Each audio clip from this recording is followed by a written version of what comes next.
for Fighting Pride. I'm just with Big Daddy. What's up, man? How you doing, man? You're good? Nice to see you again. Welcome back to the UK. Obviously, you were in Manchester with Ricky Hatton. How was that sparring? How was that session with him? It's good, it's good. It's always good to come back here because I'm always very well received. I've been over here 7 times, fought 6. So, I'm starting to get a following, which is good. Ricky's always a great host as well. Hooked up with Tyson Fury for a bit of sparring that one day, so that was good. But Tyson Fury was Tyson Fury, you know, and mucking around. He threw a spinning back elbow at me and all sorts of stuff, you know. So, but it's been a really good. Besides the weather, it's been really good, man. Right. Yeah. Okay. So obviously, how did you hook up with Ricky Hatton for the people that don't know? How did you Ricky Hatton? Initially, I was 10-0, and I was fighting my 11th fight for the Australian heavyweight title. Then my manager basically said if I win the Australian title, I'll be able to go over to UK, fight in front of Ricky, and take it from there. So I came over, fought Paul Butler, knocked him out, and we signed up with Ricky from there. So it's been 6 years now. Okay. It's been a while. So how does it feel having a legend like Ricky Hatton in your corner? Awesome, man. It really does. Like the details. Obviously, he's been there and done that, and that makes the difference. Anything that he may have done wrong, he can also say stay away from, all that sort of stuff. So yeah, it's been invaluable. Right, just going back to what you said obviously you had sparring with Tyson Fury. He is on the comeback. How is he looking? He looks really good, man. Like he's 6'9", tall as hell, and is very awkward, but extremely good at what he does. You know what I mean? So it makes it hard. Like I'm 6'5", I'm a big boy, but it's still it's just weird coming up against someone so big, you know. So he's looking really good. He's still got to lose some weight, I think. But to come in for example, like a six round sort of warm up, he's more than ready for that. Yeah. Right. Okay. Is he powerful? Is he sharp? It's long, so you're sort of standing there going, I'm okay, and then, oh no, perhaps I'm not, you know what I mean? So it wasn't so much a power thing for us, it was more moving around and just getting the feel of it. Like I said, it was just testing me out, I think.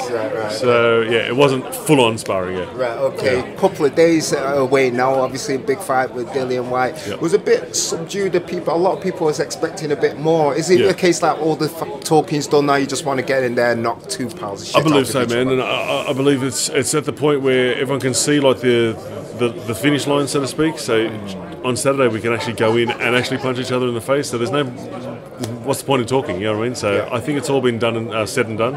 I think the initial press conference he had to really come out and sort of sell the fight as well. So I think it's all been said and done. I think we're ready to go. Right. Obviously, a lot of people are talking about tactics, and they're saying that Dillian's going to fight on the back foot, and you're the bigger person that's going to walk him down. Without giving too much of your game plan away, how do you see it playing out? I think initially the first couple of rounds is going to be us feeling each other out, gauging distance and things like that. And once either of us figures out that distance, I think it's going to start from there, you know. And so I'm predicting sort of round 3 we start landing some bigger shots and stuff like that. But again, you never know, man. He can come rushing out. Chisora come rushing straight out. So you never know. But I'm ready for whatever. Right. Obviously, this is on the week before the big fight. Joshua Parker. You'd be looking at a Joshua Parker fight, and if you do come through this, obviously you'll be eyeing up the winner. How do you see that fight going? I believe it's all up to Joshua. I think if he fights long, he'll come through no problems. If he fights close like he did with the Hatton fight, it gives Parker much more of a chance. So heavyweight division, man, one punch changes everything. So at this stage, I think it's all up to Joshua. Do you think he's lost a bit of weight? Have you seen him? He's lost a bit of weight. Yeah, he's ripped and he's come down. He's shed a couple of pounds. Do you think that will benefit him in the fight? I think it will, because I think in the Hatton fight he looked a bit heavy, so I think he had to stay close because he was just that little bit heavy. So I think he knows that he sort of probably was a touch heavy for that and has to come in lighter for this, just to create that movement. Right. And obviously you probably watched the Ortiz and Wilder fight, brilliant fight, and one for the ages. What was your take on that fight? I don't understand why people don't jump on someone when they've got them hurt. Like, I mean, like, jump on them hard. You know Talking about Ortiz. Ortiz, like Wilder does it. Wilder looks pretty stupid doing it, but he gets people out of there. You know what I mean? He lands that punch, he wobbles them, and then boom, he's on. You know. I think both Joshua and Vlad didn't do it to each other when, Joshua was out. Vlad could have jumped on top of him, but he didn't. He let him come back. You know what I mean? So I think Ortiz unfortunately lost that because he didn't just jump on and go crazy at him. So it's very transparent with the Joshua fight. Obviously, Klitschko had Joshua hurt and Klitschko couldn't finish it. That's right, yeah. Do you think it was an age thing then? Because obviously they say Ortiz is 38. We know he's about 55. But do you think it was an age thing? You can't obviously pull the trigger. I think it was him being too safe.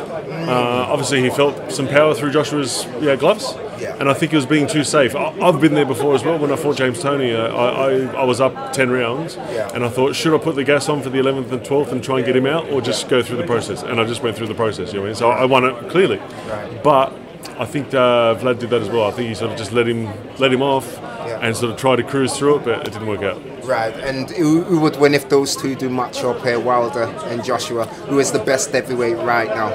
I think Joshua has the better skill set and better boxer, but Wilder can just punch. He can punch, and every single person he's come up against instead of Stavern that one time, but he's knocked him out. You know what I mean? So he's got that power. He might throw him like windmills, but he's got power. You know what I mean? It works for him, doesn't it? It does. And that's what I'm saying. Once he gets someone buzzed, he does finish him off. Right. Okay. This is for the WBC interim bout. So Parker, if you do come through this, Wilder is your obviously destination at the end of it. Yeah. Right. How would you beat him? Bully him. Fight inside, push him around and bully him. Give him no respect whatsoever. If you stand on the outside and try and box him, he's 6'9" again, so he's going to get you on the outside. You've got to get inside, bully him around, like a schoolyard fight, you know? Right, okay, cool. Listen, do you have anything else to say to the fans watching it? Thank you very much to all the fans. I'm always very, very well received over in UK, so thank you very much for everything, and I love coming back, so thank you. Big Daddy, wish you all the best for Saturday night. Appreciate it, Thank you very much.